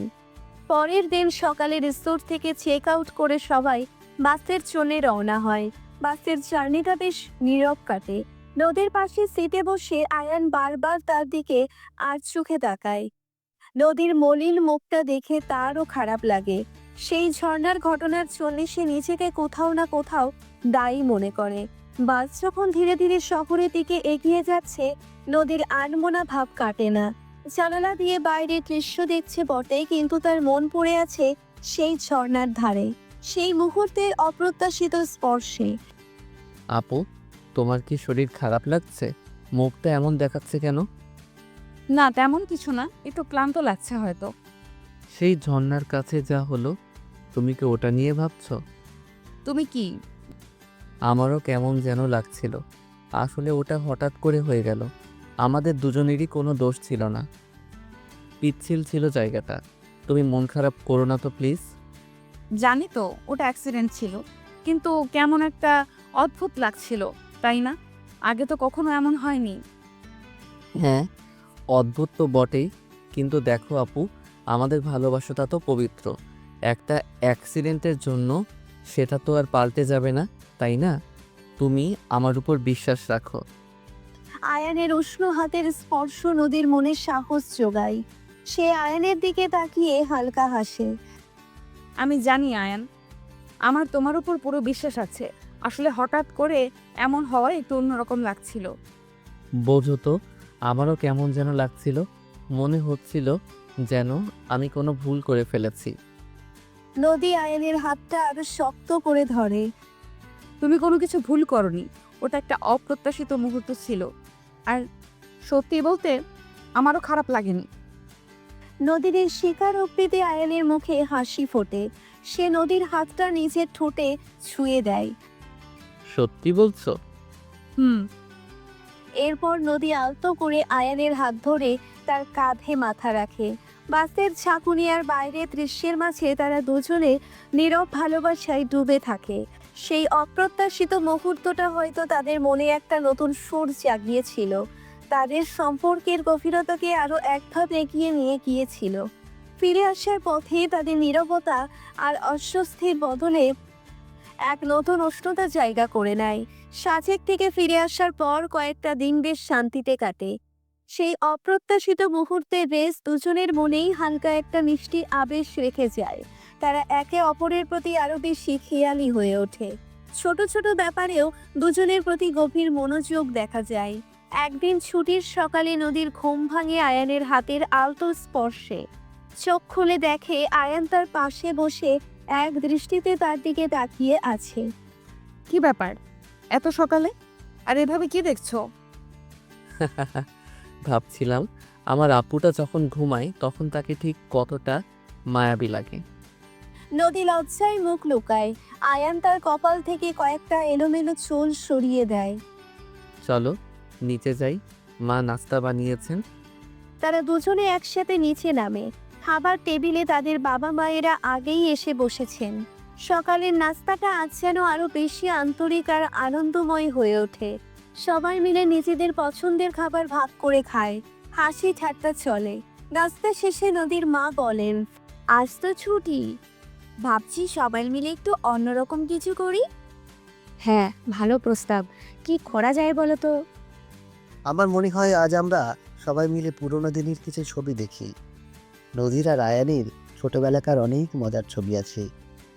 ও বাবা, তোমরা সবসময় আমার ছোটবেলার এমব্রেসিং ছবিগুলো বের করো। আরে আপু, ওগুলো তো খুব মিষ্টি ছবি। চলো না দেখি। সবাই মিলে নদীর আর আয়ানের ছোটবেলার অ্যালবামের পাতা উল্টাতে শুরু করে। তাদের শৈশবের নানা মজার ঘটনা আর দুষ্টুমি ভরা ছবি দেখে হাসির রোল ওঠে। নদী প্রথমে কিছুটা লজ্জা পেলেও পরে সেও অন্যদের সাথে হাসিতে যোগ দেয়। আয়ান সুযোগ পেলেই নদীর দিকে তাকিয়ে মুচকি হাসে, যেন সেই ছোটবেলা থেকে নদীর প্রতি তার এক নীরব আকর্ষণ ছিল। দুপুরের খাবারের পর নদীর মা বলেন, বিকেলে আমরা ছাদে বসে একটু গল্প গুজব করব। আর নদীর হাতের স্পেশাল চা তো থাকবেই। বিকেলবেলা বাড়ির ছাদ এক মিলন মেলায় পরিণত হয়। শীতল বাতাসে নদীর হাতের সুগন্ধি চা আর সাথে হালকা স্ন্যাক্স যেন মুহূর্তটাকে আরো উপভোগ্য করে তোলে। তাদের বাবা মায়েরা নিজেদের পুরনো দিনের স্মৃতিচারণ করে, আর নদী ও আয়ান চুপচাপ বসে তাদের কথা শুনে, কখনো একে অপরের দিকে তাকিয়ে হাসে। হঠাৎ আকাশ কালো করে বৃষ্টি নামে। সবাই তাড়াতাড়ি ছাদের জিনিসপত্র সরিয়ে ভেতরে চলে আসে। বৃষ্টির রিমথিম শব্দে ঘরের ভেতরের পরিবেশটা আরো শান্ত ও রোমান্টিক হয়ে ওঠে। নদী আনমনে জানালার পাশে দাঁড়িয়ে বৃষ্টি দেখছিল। আয়ান এসে তার পাশে দাঁড়ায়। নদী আয়ানের কাঁধে মাথা রাখে। বৃষ্টিটা দেখছো কেমন শান্ত আর স্নিগ্ধ? আমার খুব ভালো লাগছে আজ। মনে হচ্ছে যেন সব টেনশন দূর হয়ে গেছে। আয়ান নদীর হাত ধরে তাদের নীরব আলিঙ্গনে বাইরের বৃষ্টির শব্দ আর ভেতরের ভালোবাসার উষ্ণতা একাকার হয়ে যায়। রাতের খাবারের পর সবাই একসাথে বসে টিভি দেখে। পুরনো কোনো সিনেমা চলছে আর সবাই মিলে হাসতে হাসতে দেখে। নদীর ক্লান্ত লাগলে আয়ান আলতো করে তার মাথায় হাত বলিয়ে দেয়। ঘুমোতে যাওয়ার আগে আয়ান নদীর ঘরে আসে। শুভরাত্রি আপু। শুভরাত্রি সোনা। আজ একটা খুব সুন্দর দিন কাটালাম, তাই না? হ্যাঁ, খুব সুন্দর। এমন দিনগুলো যেন সব সময় ফিরে আসে। আলো নিভে যায় আর তাদের ভালোবাসার নীরব সাক্ষী থাকে রাতের নিস্তব্ধতা। একটি সাধারণ ছুটির দিনও তাদের সম্পর্কের গভীরতাকে আরো এক নতুন মাত্রা দিয়ে যায়। ছুটির সেই সুন্দর দিনটির কয়েকদিন পর সন্ধ্যায় আয়ান ল্যাপটপে নিজের ভার্সিটির নোটিশ বোর্ড দেখছিল। হঠাৎ তার চোখ আটকে যায় একটি নোটিশের দিকে। তাদের ফার্স্ট ইয়ারের ফাইনাল পরীক্ষার রুটিন প্রকাশিত হয়েছে। পরীক্ষার তারিখ এগিয়ে এসেছে, বেশ দ্রুতই। আপু দেখো তো, আমাদের ফাইনাল পরীক্ষার ডেট দিয়েছে, আর বেশি দিন নেই হাতে। ও সত্যি? কবে থেকে শুরু? আয়ান খানিকটা স্ক্রল করে দেখে, জানায় আগামী মাসের প্রথম সপ্তাহ থেকেই পরীক্ষা শুরু। পরীক্ষার ডেট দেখে আয়ান কিছুক্ষণ চিন্তিত হয়ে পড়ে। তারপর তার মনে পড়ে তার নানার বাড়ির কথা। অনেকদিন যাওয়া হয়নি সেখানে, আর পরীক্ষার আগে একটু ফ্রেশ হয়ে এলে হয়তো ভালোই হবে। আপু, আমার একটা কথা ছিল। ও বলো, কি বলবে? ভাবছিলাম পরীক্ষার আগে যদি আমি একবার নানার বাড়ি থেকে ঘুরে আসি। অনেক দিন যাওয়া হয়নি। নানু আর মামারাও খুব মিস করছেন। একটু ঘুরে এলে মনটাও ফ্রেশ লাগবে, পরীক্ষার প্রস্তুতি নিতেও সুবিধা হবে। আয়ানের প্রস্তাব শুনে নদীর মুখটা প্রথমে একটু মলিন হয়ে যায়। আর আয়ানের প্রতি তার অতিরিক্ত ভালোবাসার কারণে সে চায় না আয়ান চোখের আড়াল হোক, বিশেষ করে এখন যখন তাদের সম্পর্কটা এত সুন্দর একটা মোড় নিয়েছে। হ্যাঁ বাবা, তোমার নানার বাড়ি থেকে ঘুরে আসাটাই ভালো হবে। মনটা একটু বদলাবে। কবে যেতে চাস? আমারও কোনো আপত্তি নেই, বরং ভালোই লাগবে। তোমার নানু ও মামারা খুশি হবেন। তাহলে টিকিট বুকিংয়ের ব্যবস্থা করি। কতদিনের জন্য যেতে চাও তুমি? দিন 5 জন্যে ভাবছিলাম, পরীক্ষার সপ্তাহখানেক আগে ফিরে আসবো। পরিবারের সবাই আয়ানের এই প্ল্যানে রাজি হয়। নদীর মুখের দিকে তাকিয়ে তারা বুঝতে পারে হয়তো সে খুব একটা খুশি হয়নি, কিন্তু আয়ানের আগ্রহের কাছে সেও হার মানে। হ্যাঁ যাও, ঘুরে এসো, মন ফ্রেশ করে পরীক্ষা দিও। আয়ান নদীর মনের ভেতরের চাপা কষ্টটা বুঝতে পারে। সে নদীর হাত ধরে। তুমি রাগ করছো আপু? আমি না গেলে তুমি কি খুব খারাপ বোধ করবে? খারাপ তো লাগবেই, তুমি তো জানো। কিন্তু তোমার যদি যেতে ইচ্ছে করে তাহলে যাও। আমার ভালো লাগা না লাগার চেয়ে তোমার খুশিটা তো বেশি জরুরি। শুধু সাবধানে যেও আর তাড়াতাড়ি ফিরে এসো। আমার খুব চিন্তা হবে তোমার জন্য। তুমি একদম ভেবো না, আমি ঠিক সময় ফিরে আসবো। আর গিয়ে তোমাকে রোজ ফোন করব। তুমি বরং আমার পরীক্ষার জন্য দোয়া করো। নদীর মন খারাপ থাকলেও সে আয়নের ইচ্ছেকে সম্মান জানায়, তবে ভেতর থেকে একটা চাপা অস্থিরতা তাকে কুড়ে কুড়ে খায়। আয়নের চোখের আড়াল হওয়াটা যেন তার কাছে একটি দীর্ঘ বিরহের মতো মনে হয়। বিদায় জানানোর সময় নদীর চোখ ছলছল করছিল, যদিও সে মুখে হাসি ধরে রাখার চেষ্টা করছিল, আর ভেতরের কষ্টটা আয়ানের নজর এড়ায়নি। আয়ান বারবার তাকে তাড়াতাড়ি ফিরে আসার আশ্বাস দেয়, কিন্তু নদীর মন কিছুতেই শান্ত হয় না। বাস যতক্ষণ পর্যন্ত তাদের চোখের আড়াল না হয়, নদী দরজার কাছে দাঁড়িয়ে থাকে এক দৃষ্টিতে। আয়ান চলে যাওয়ার পর বাড়িটা যেন হঠাৎ করে ফাঁকা হয়ে যায় নদীর কাছে। আগে যখন আয়ান ভার্সিটিতে থাকতো তখনও সে জানতো দিনের শেষে আয়ান বাড়ি থাকবে, কিন্তু এবার যেন একটা লম্বা সময়ের অপেক্ষা তার দরজায় করা নাড়ছে। নদীর মন খারাপ থাকে সারাক্ষণ, সে ঠিকমতো খায় না, কারোর সাথে তেমন কথা বলে না। তার মন পড়ে থাকে সেই দূরে, যেখানে আয়ান এখন তার নানার বাড়িতে। এই রাতের বেলা বারান্দায় দাঁড়িয়ে আকাশের দিকে তাকিয়ে থাকে, যেন ওই তারাদের মাঝেই সে আয়ানের মুখটা গুজে ফেরে। নদীর মা নদীর ধারে আসে। কি রে মা, তুই এখনো জেগে? এত রাত হয়েছে, ঘুমোতে যা। ঘুম আসছে না মা, আয়নের কথা মনে হচ্ছে খুব। আমি বুঝতে পারছি তোর কষ্ট হচ্ছে, কিন্তু দেখিস কয়েকটা দিনের তো ব্যাপার, ও ঠিক ফিরে আসবে। তুই বরং ওর জন্য দোয়া কর, যেন ওর পরীক্ষাও ভালো হয় আর ও নিরাপদে থাকে। মায়ের কথাই যদি কিছুটা শান্ত হয় বটে, কিন্তু তার মনের অস্থিরতা সহজে কাটে না। সে সারাদিন আনমনে ঘুরে বেড়ায়। আয়নের স্মৃতিগুলো যেন তার চারপাশে ভন ভন করে। তাদের একসাথে কাটানো সুন্দর মুহূর্তগুলো তার মনে ভিড় করে আসে, আর প্রতিবারই তার মন খারাপ হয় এই ভেবে যে এখন আয়ান তার পাশে নেই। আয়ানের ফোন আসে রোজ, নদীর সাথে লম্বা সময় ধরে কথা বলে সে। নানার বাড়ির গল্প করে, সেখানকার প্রকৃতির বর্ণনা দেয়, নদীর পরীক্ষার প্রস্তুতির খবর নেয়, তাকে সাহস যোগায়। কিন্তু শুধু ফোনের আওয়াজ যেন নদীর শূন্যতা পূরণ করতে পারে না। আয়নের স্পর্শ আর মুখের হাসি, তার দুষ্টুমি ভরা চাহনি সবকিছু খুব মিস করে। একদিন রাতে ফোনে কথা বলার সময় নদীর গলা ধরে আসে। কি হয়েছে আপু, কাঁদছো নাকি?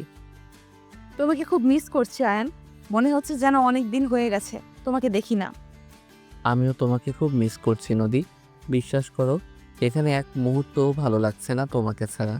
দিন গুনছি কখন বাড়ি ফিরবো। তুমি শুধু একটু ধৈর্য ধরো আর মন খারাপ করো না প্লিজ। তোমার মন খারাপ হলে আমারও ভালো লাগে না। আয়নের কথাই নদীর মন কিছুটা হালকা হয়। সে বুঝতে পারে শুধু সে একা নয়, ওপাশে আয়নের মনও তার জন্য ব্যাকুল। এই বিরহ যেন তাদের ভালোবাসাকে আরো আরো গভীর করে তোলে।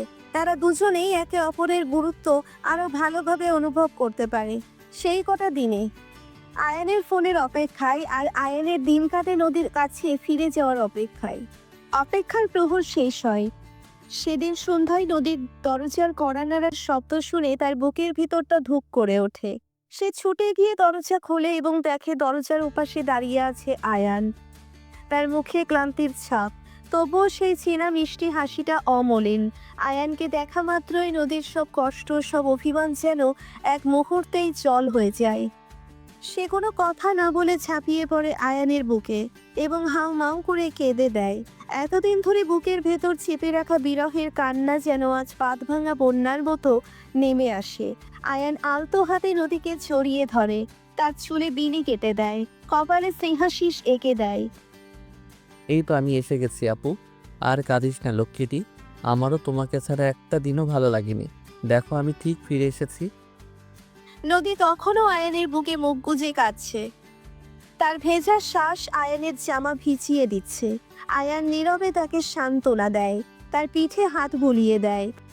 কিছুক্ষণ পর নদীর কান্না কিছুটা থামে, যেন আবার ছেড়ে দিলেই সে হারিয়ে যাবে। নদী আয়ানের বুক থেকে মুখ তুলে ভেজা চোখে বলে, আর কখনো যেও না আমাকে ছেড়ে আয়ান, তোমাকে ছাড়া আমার খুব কষ্ট হয়। আর যাব না আপু, আমার পরীক্ষাও তো প্রায় চলে এসেছে, এখন তো এখানেই থাকতে হবে। আয়ানের ফিরে আসার আনন্দে নদীর মন ভরে ওঠে, কিন্তু সেই দূরে থাকার কষ্টের স্মৃতি তখনও তার মনকে কিছুটা অস্থির করে রাখে। কিছুক্ষণ পর নদী আয়ানের হাত ধরে তাদের বাবার কাছে যায়। বাবা, আমার একটা কথা ছিল তোমার কাছে। হ্যাঁ মা, বলো কি বলবে। বাবা আমি আর চাই না আয়ানের থেকে দূরে থাকতে। আমার মনে হয় আমরা আজকেই বিয়ে করতে চাই। নদীর কথা শুনে তার বাবা প্রথমে কিছুটা অবাক হন। তিনি নদীর ব্যাকুলতা বুঝতে পারেন, কিন্তু বাস্তবতার কথাও তাকে ভাবতে হয়। মা, আমি বুঝতে পারছি তুই আয়ানকে কতটা ভালোবাসিস, আর ওকে ছাড়া থাকতে তোর কষ্ট হয়। কিন্তু একটু ধৈর্য ধর, সামনে আয়ানের পরীক্ষা। এই সময় বিয়ের ঝামেলায় জড়িয়ে পড়লে ওর পড়াশোনায় মন বসানো কঠিন হবে। আমার বিশ্বাস ও ভালো রেজাল্ট করবে। ওর পরীক্ষা শেষ হলেই আমরা অবশ্যই তোদের বিয়ের ব্যবস্থা করব। তখন তোরা সারা জীবন একসাথে থাকতে পারবি। একটু অপেক্ষা কর মা। কিন্তু বাবা, প্লিজ মা, আমার কথাটা শোন। আয়ানের ভবিষ্যতের কথাটাও তো ভাবতে হবে। ও পরীক্ষা দিক, তারপর আমরা ধুমধাম করে তোদের বিয়ে দেব, কেমন? বাবার চুক্তিতে নদীর মন কিছুটা শান্ত হয়। সে বুঝতে পারে বাবার কথাগুলো ঠিক। আয়ানের ভবিষ্যতের কথা ভেবে তাকে এখন ধৈর্য ধরতে হবে। সে আয়ানের দিকে তাকায়। আয়ানও তার চোখে মুখে সান্ত্বনার সৃষ্টি দেয়। ঠিক আছে বাবা, আমি অপেক্ষা করব। কিন্তু তুমি মন দিয়ে পরীক্ষা দিও, কেমন? অবশ্যই আপু, তুমি ভেবো না, পরীক্ষা শেষ হলে আমাদের সব অপেক্ষা শেষ হবে।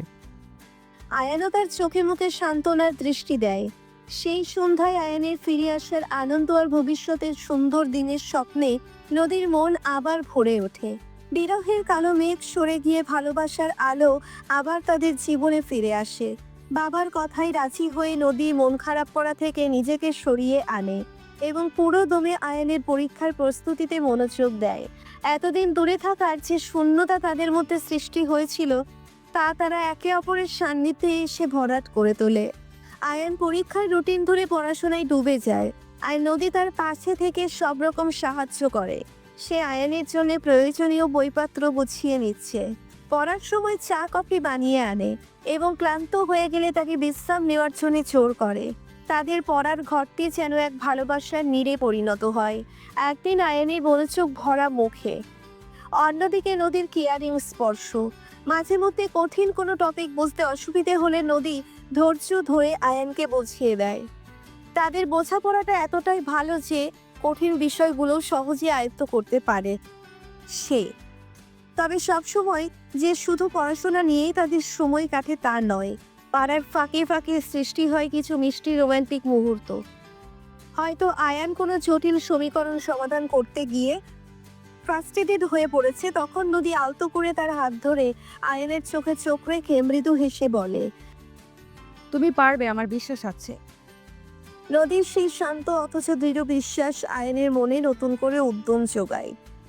আবার কখনো গভীর রাতে পড়তে পড়তে আয়ানের ঘুম এসে যায়। নদী তখন তার মাথার নিচে একটা বালিশ গুজে দেয়, পরম যত্নে তার কপাল থেকে চুল সরিয়ে দেয়। ঘুমন্ত আয়ানের মুখের দিকে তাকিয়ে নদীর ঠোঁটের কোণে এক স্নিগ্ধ হাসি ফুটে ওঠে। এই মানুষটাই তো তার জীবনের সব, তার ভালোবাসার আশ্রয়। একদিন বিকেলে পড়ার টেবিলে ঝুঁকে থাকা আয়ানের ঘাড়টা ব্যথা করছিল। নদী উঠে এসে তার ঘাড়ে আলতো হাতে মালিশ করে দিতে শুরু করে। আয়ান চোখ বন্ধ করে সেই আরামদায়ক স্পর্শ অনুভব করে। তোমার হাতের জাদু আছে আপু, নিমিষেই সব ব্যথা উধাও। শুধু হাতের জাদু নয়, ভালোবাসার ছোঁয়াও আছে। তাদের নীরব ভালোবাসার প্রকাশ ঘটে চোখের ইশারায়। আলতো স্পর্শে পরীক্ষার চাপের মধ্যেও তারা একে অপরের জন্য সময় বের করে নেয়।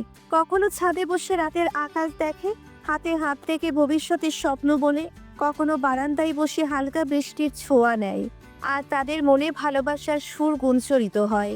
পরীক্ষার কয়েকদিন আগে নদী আয়ানের জন্য তার পছন্দের কিছু খাবার রান্না করে আনে। আয়ানের মুগ্ধ হয়ে নদীর হাতের রান্না খায় আর বলে, পরীক্ষার আগে এটা যেন আমার জন্য বুস্টার ডোজ। শুধু পরীক্ষার আগে কেন, আমি তো সবসময় তোমার জন্য ভালো কিছু করার চেষ্টা করি। এভাবেই ভালোবাসার পরশে আয়ানের পরীক্ষার প্রস্তুতি এগিয়ে চলে। নদীর নিঃস্বার্থ সহযোগিতা আর গভীর ভালোবাসা আয়ানের মনে সাহস ও আত্মবিশ্বাস যোগায়।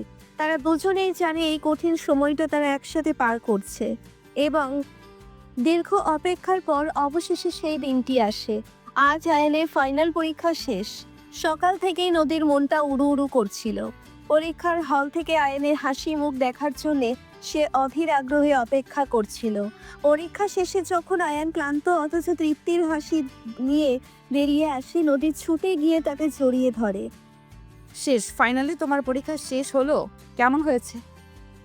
হ্যাঁ আপু, শেষ। মনে হচ্ছে একটা বিশাল বোঝা নেমে গেল।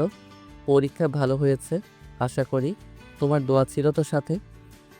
বাড়ি ফিরে আয়ান ফ্রেশ হয়।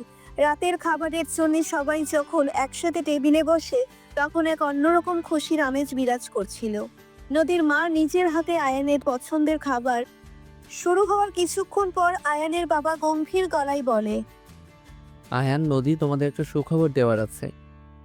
আয়ান ও নদী একে অপরের দিকে তাকায়। তাদের বুকের ভেতরটা ধুকধুক করতে থাকে। তোমাদের দুজনের কথা আমরা অনেক দিন ধরেই ভাবছি, আর এখন যখন আয়ানের পরীক্ষাও শেষ তখন আর দেরি করার কোনো মানে হয় না। হ্যাঁ বাবা, আমরা সিদ্ধান্ত নিয়েছি আর মাত্র 4 দিন পর তোমাদের শুভ পরিণয় হবে। বাবার কথা শুনে আয়ান ও নদীর চোখ বিস্ময়ে ভরে ওঠে। 4 দিন? এত তাড়াতাড়ি? নদীর মুখ লজ্জায় রাঙা হয়ে যায়, আর আয়ানের চোখে আনন্দের ঝিলিক দেখা যায়। সত্যি বাবা, তোমরা সিরিয়াস? হ্যাঁ বাবা, আমরা শুভ কাজ আর ফেলে রাখতে চাই না। তোমরা দুজনে রাজি তো? আমার তো কোনো আপত্তি নেই, যদি নদীরও না থাকে। আমারও কোনো আপত্তি নেই। মুহূর্তের মধ্যে খাবার টেবিলের আনন্দ আরো কয়েক গুণ বেড়ে যায়। নদীর মা খুশিতে আপ্লুত হয়ে বলেন, তাহলে কাল থেকেই বিয়ের প্রস্তুতি শুরু করে দেওয়া যাক। আয়ান ও নদী একে অপরের দিকে তাকিয়ে হাসে। এতদিনের অপেক্ষা, এতদিনের ভালোবাসা অবশেষে তার সুন্দর পরিণতি পেতে চলেছে। নদীর আর আয়ানের বিয়ের খবরে বাড়ি জুড়ে উৎসবের আমেজ শুরু হয়ে যায়, যেন এক লহমায় সব অপেক্ষার অবসান হতে চলেছে। নদীর মা ও আয়ানের মা কোমর বেঁধে নেমে পড়েন বিয়ের আয়োজনে। আত্মীয় স্বজন, বন্ধু বান্ধবদের আনাগোনা শুরু হয়ে যায় বাড়িতে। চারিদিকে ব্যস্ততা আর খুশির গুঞ্জন। তাদের বাড়ি ঝলমলে আলোয় সেজে ওঠে। গেটের সামনে তৈরি হয় সুন্দর তোরণ, রঙিন কাপড়ের পতাকায় ছেয়ে যায় চারপাশ। ভেতরে চানাইয়ের সুর ভেসে আসে, যা আমাদের বার্তাবহ নদীর বান্ধবীরা এসে তার হাত ভরে মেহেন্দি লাগিয়ে দেয়। তাদের হাসিতে আর গানে বাড়ির পরিবেশ আরো প্রাণবন্ত হয়ে ওঠে। আয়ানের বন্ধুরাও এসে তাকে হলুদ মাখিয়ে দেয়। তাদের দুষ্টুমিতে আর ঠাট্টায় আনন্দের ফোয়ারা ছোটে। গায়ে হলুদের অনুষ্ঠানে তার পরনে থাকে হলুদ রঙের শাড়ি, ফুলের গয়না। আয়ানের গায়েও হলুদ রঙের পাঞ্জাবি। দুজনের মুখেই খুশির আড্ডা, চোখে একে অপরের জন্য গভীর ভালোবাসা। তাদের বাবা মায়েরা হাসি মুখে অতিথিদের আপ্যায়ন করেন। দিন সকালে নদীর বাড়ির উঠানে তৈরি হয় সুন্দর বিয়ের মঞ্চ। রঙিন ফুল আর আলোয় ঝলমল করছে চারিপাশ। নদীর পরনে আজ লাল বেনারসি, সোনার গয়নায় সেজে উঠেছে অপরূপা। তার চোখে স্বপ্ন, হৃদয়ে অপেক্ষা। আয়ান আসে বরবেশে, শেরওয়ানি আর পাগড়িতে তাকে দেখাচ্ছে রাজকুমারের মতো। কাঁধের সামনে কবুল বলার সেই মাহেন্দ্রক্ষণ যখন আসে তখন নদীর বুক ধুকপুক করে। আয়ানের কণ্ঠে যখন সেই পবিত্র শব্দ উচ্চারিত হবে তখন নদীর চোখ পানিতে ভরে উঠবে। এতদিনের ভালোবাসা, এতদিনের অপেক্ষা আজ তার পূর্ণতা পায়। বিয়ের সকল আনুষ্ঠানিকতা শেষে যখন চারপাশ শান্ত হয়ে আসে তখন আয়ান ধীরে ধীরে বাসর ঘরে প্রবেশ করে। ঘরটির সুগন্ধি ফুলে আর মৃদু আলোয় এক মায়াবী পরিবেশ পূর্ণ। নদীর দিকে চোখ পড়তেই তার হৃদস্পন্দন দ্রুত বেড়ে যায়। লাল বেনারসিতে ঘোমটা দেওয়া নদীর মুখ এক অপার্থিব সৌন্দর্যে ভরা। আয়ান সন্তর্পণে এগিয়ে যায় নদীর দিকে। খাটের পাশে বসে আলতো হাতে তার ঘোমটা সরিয়ে দেয়। নদীর লজ্জাবনত মুখ চোখের পলকে যেন হাজার কথা বলছে। আয়ানের স্পর্শে নদীর সারা শরীরে এক মৃদু শিহরণ অনুভব হয়। তুমি কি ক্লান্ত? আজ অনেক ধকল গেছে। একটুও না, আমার তো মনে হচ্ছে যেন স্বপ্ন দেখছি। এত সুন্দর সবকিছু, আর তুমি? আয়ান নদীর হাত ধরে নিজের হাতের মধ্যে নেয়। তাদের হাতের স্পর্শে ভালোবাসার উষ্ণতা অনুভূত হয়। আমারও মনে হচ্ছে সব স্বপ্ন সত্যি হয়ে গেল। তোমাকে আমার পাশে এভাবে দেখে বিশ্বাস হচ্ছে না। নদী চোখ তুলে তাকায় আয়ানের দিকে। তাদের চোখের ভাষায় বিনিময় হয় না বলা অনেক কথা। সে সাহস করে আয়ানের চোখের দিকে তাকায়। তাদের দৃষ্টি এক গভীর আলিঙ্গনে আবদ্ধ হয়। তুমি জানো, প্রথম যেদিন তোমাকে দেখেছিলাম সেদিনই মনে হয়েছিল তুমি আমার জীবনের অংশ হবে। আর আমার মনে হয়েছিল তোমার ওই শান্ত চোখের দিকে তাকিয়ে যেন আমি আমার আশ্রয় খুঁজে পেয়েছি। তারা দুজনে কিছুক্ষণ নীরবে বসে থাকে। তাদের হাতের বন্ধন আরো দৃঢ় হয়। ঘরের নিস্তব্ধতা ভেঙে শুধু তাদের হৃদস্পন্দনের মৃদু আওয়াজ শোনা যায়। বাইরের রাতের আধার যেন তাদের ভেতরের ভালোবাসার আলোয় আলোকিত হয়ে ওঠে। আয়ান ধীরে ধীরে নদীর আরো কাছে আসে। তাদের নিঃশ্বাস একে অপরের স্পর্শ অনুভব করে। নদীর গোলাপি ঠোঁট ছুঁয়ে যায় আয়ানের ঠোঁটে। সেই প্রথম স্পর্শে ভালোবাসার গভীরতা। আপু, সাবধান হয়ে যাও, আজকে রাতে তোমার উপর রোমান্টিক ঝড় বয়ে যাবে। এইরকম ঝড় আমি সবসময়ই চাই, কিন্তু আরেকবার যদি আপু বলো সেদিনই দেখবে কি হয়। আর আয়ান নদীকে তার কথাটি শেষ করতে দিল না। নদীর ঠোঁটজোড়া দখল করে নিল। এভাবেই চলে, তারপর শুরু করে, না দর্শক, আমি আর বলতে পারবো না, আমার লজ্জা লাগছে। আর যাদের শুনতে ইচ্ছে করছে তারা একটা করে বিয়ে করে ফেলুন। তাদের দীর্ঘদিনের প্রেম আজ পূর্ণতা পায় এক নতুন সম্পর্কের বাঁধনে। সিনিয়র বড় আপু অবশেষে তার রোমান্টিক স্বামীর পাশে খুঁজে পায় জীবনে আসল সুখ আর ভালোবাসা। আর এই ভালোবাসার পরিণতিতে গল্পের পর্দা নামে এক মিষ্টি হ্যাপি এন্ডিং এর সাথে নদীর দীর্ঘদিনের লালিত স্বপ্ন অবশেষে সত্যি হয়। তার একটু জেদি অধিকার ফলানো ভালোবাসা আয়ানের শান্ত কেয়ারিং হৃদয়ে খুঁজে পায় তার কাঙ্ক্ষিত আশ্রয়। তাদের চাচাতো ভাই বোনের সম্পর্কের শুরুতে যে দ্বিধা আর সংকোচ ছিল, সময়ের সাথে সাথে তা গভীর ভালোবাসায় রূপান্তরিত হয়। এই গল্প আমাদের শেখায় ভালোবাসা কোনো নির্দিষ্ট গণ্ডিতে বাধা থাকে না। বয়সের পার্থক্য বা সম্পর্কের শুরুতে অন্য কোনো সমীকরণ থাকলেও যদি দুটি হৃদয় সত্যি ভালোবাসে তবে সব বাধা অতিক্রম করা সম্ভব। নদীর তীব্র ভালোবাসার যেমন আয়ানকে ধীরে ধীরে আপন করে নিয়েছে, তেমনি আয়ানের নীরব অথচ গভীর কেয়ারিং নদীর জীবনে এনেছে শান্তি ও নির্ভরতা। তাদের সম্পর্কের উত্থান পতন, মান অভিমান, এমনকি সেই অপ্রত্যাশিত রোমান্টিক মুহূর্তগুলোও তাদের ভালোবাসাকে আরো মজবুত করেছে। পরিশেষে পরিবারের সমর্থন এবং তাদের নিজেদের অটুট বিশ্বাস তাদের ভালোবাসাকে সুন্দর পরিণতির দিকে নিয়ে যায়। মাসুরাতে সেই স্বপ্নের পরিবেশে তাদের নতুন জীবন শুরু হয়, যেখানে থাকে শুধু একে অপরের প্রতি গভীর ভালোবাসা আর সারা জীবন একসাথে পথ চলার অঙ্গীকার। এই গল্পটি একটি মিষ্টি প্রেমের উপাখ্যান, যা আমাদের মনে করিয়ে দেয় সত্যিকারের ভালোবাসা সবসময় সুন্দর পরিণতি লাভ করে। প্রয়োজন একটু ধৈর্য, বিশ্বাস আর একে অপরের প্রতি আনকন্ডিশনাল ভালোবাসা। নদীর সিনিয়র বড় অপর পরিচয় মুছে গিয়ে অবশেষে সে হয়ে উঠল তার ভালোবাসার রোমান্টিক বউ, আর তাদের এই বন্ধন চিরকাল অটুট থাকে।